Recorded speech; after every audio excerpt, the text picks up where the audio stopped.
నమస్కారం అండి. రాబోయే 2 రోజుల్లో ఎలక్షన్స్ జరుగుతున్నాయి కదా! దాని గురించి కొంచెం మాట్లాడదాం అనుకుంటున్నాను. చాలామంది ఇప్పటికీ అభిమానంతోటి ఓటేద్దామని అనుకుంటున్నారు. సరే, లాస్ట్ టైం వేశారు అభిమానంతో ఓటు. సరే, మరి అప్పుడు 2014కి, 19కి, 19 నుంచి 24కి పోనీ పోల్చి చూడండి. గవర్నమెంట్ స్టాట్స్ ఉంటాయి. ఇప్పుడు మన బడ్జెట్ అంతా మనదేటి అని ఏపీ గవర్నమెంట్ వెబ్సైట్కి వెళ్ళి చూడండి. ఫర్ సపోజ్ 2014లోని బైఫర్కేషన్ అయిన తర్వాత మన బడ్జెట్ 1,09,000 కోట్లు. వీళ్ళు 2019కి ఆ పార్టీ దిగే టైంకి 2,36,000 కోట్లు, అంటే 1,25,000 కోట్లు బడ్జెట్ ఇంక్రీజ్ అయింది. అది దేనివల్ల? డెవలప్మెంట్ వల్ల. డెవలప్మెంట్ అంటే పరిశ్రమలు, పెట్టుబడులు అన్నీ ఇంక్లూడింగ్ చేసుకొని, వీళ్ళ పరిపాలన అంతా ఇంక్లూడింగ్ చేసుకొని 1,25,000 కోట్లు పెరిగింది. అది పెరగడం వల్ల అంత బడ్జెట్ వరకు వెళ్ళింది. అట్ ది సేమ్ టైం వీళ్ళు కూడా సంక్షేమం చేశారు. ఎంత పర్ సంవత్సరానికి వచ్చేసి 43,000 కోట్లు రమారమి ఇచ్చేవారు, అన్ని సంక్షేమ పథకాలు కలిపి టీడీపీ గవర్నమెంట్ హయాంలోనే. అది కూడా అఫీషియల్ ఫ్యాక్ట్సే. మీరు కావలిస్తే త్రూ ఆన్లైన్ ద్వారా చెక్ చేసుకోండి, ఏం ప్రాబ్లం లేదు.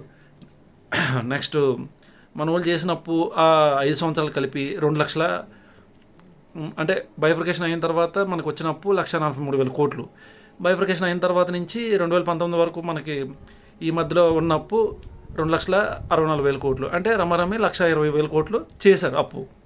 ఓకే, చేయడం అనేది ఎంతో కొంత అభివృద్ధిలో భాగంగా చేసుకుంటూ వచ్చారు.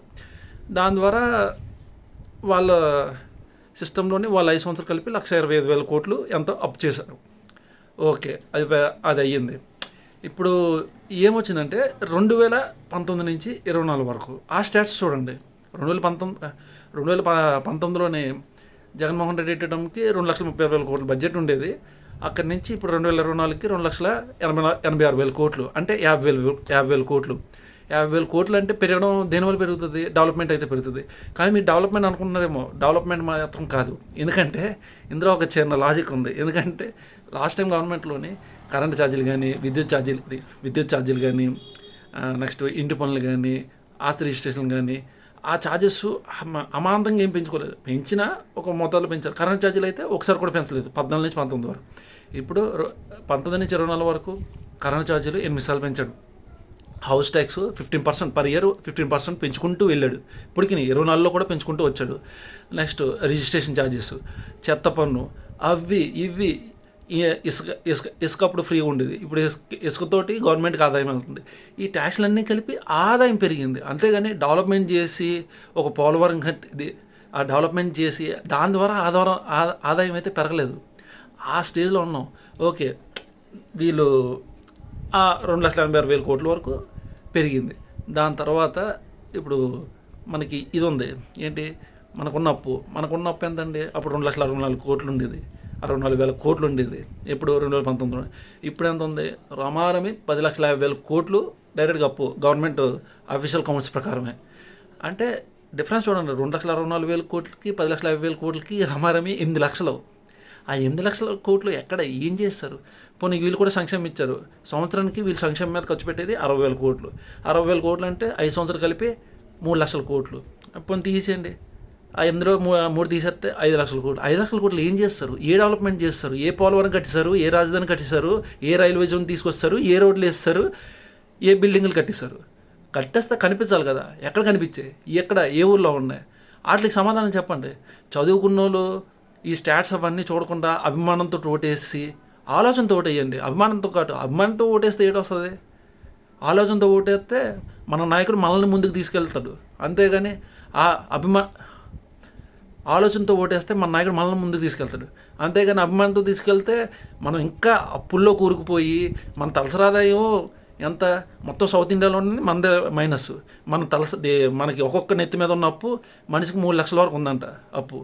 ఇవన్నీ ఎవరు కట్టాలి? మనమే కట్టాలి. అవి ఎలాగా?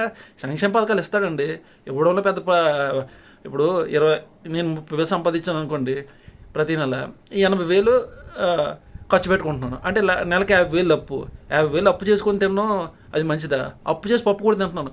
మన రాష్ట్రం కూడా అదే జరుగుతుంది. అప్పు చేసి పప్పు కూడా చేస్తున్నాడు. మనకి అప్పు చేసి సంక్షేమ పథకాలు ఇస్తున్నాడు. ఆ అప్పులకు వడ్డీలు తీసుకుంటుంది సార్. మన దగ్గర రిజిస్ట్రేషన్ ఛార్జీ పెంచి, ఆస్తి పన్నులు పెంచి, కరెంట్ ఛార్జీలు పెంచి, అవన్నీ పెంచి వాటికి ఎడుతున్నాడు. అవి మన దగ్గరే లాక్కుంటాడు మనకే ఇచ్చి.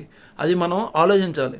ఆలోచించి అర్థం చేసుకొని ఎవడికి ఓటేస్తే ఎంప్లాయ్మెంట్ పెరుగుతుంది, మనకి ఎంప్లాయ్మెంట్ పెరిగితే ఆదాయం పెరుగుతుంది, డెవలప్మెంట్ పెరుగుతుంది, దాని ద్వారా మనకి అభివృద్ధి జరుగుతుంది.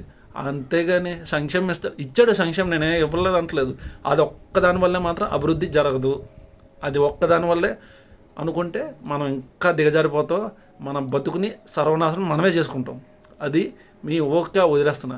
కనీసం చదువుకున్న వాళ్ళు కనీసం అంటే చదువు లేని వాళ్ళకి చెప్పాలి, ఇలా జరుగుతుంది, ఈ స్టాట్స్ ఇవి అవి అనాలిసిస్ చేయాలి. ఇప్పటికీ అనాలిసిస్ చేయకుండా ఇంకా అభిమానంతో వెళ్ళిపోతున్నాం, అభిమానంతో ఓటేసేద్దామంటే మనంత మూర్ఖులు ఎవరు ఉండరండి. మన రాష్ట్రాన్ని మనమే దిగజార్చుకుంటున్నాం. ఆలోచించండి, ఆలోచనతో ఓటు వేయండి, ఓటేసి మీ భవిష్యత్తుని మీరే ఎంచుకోండి. Thank you. జై హింద్.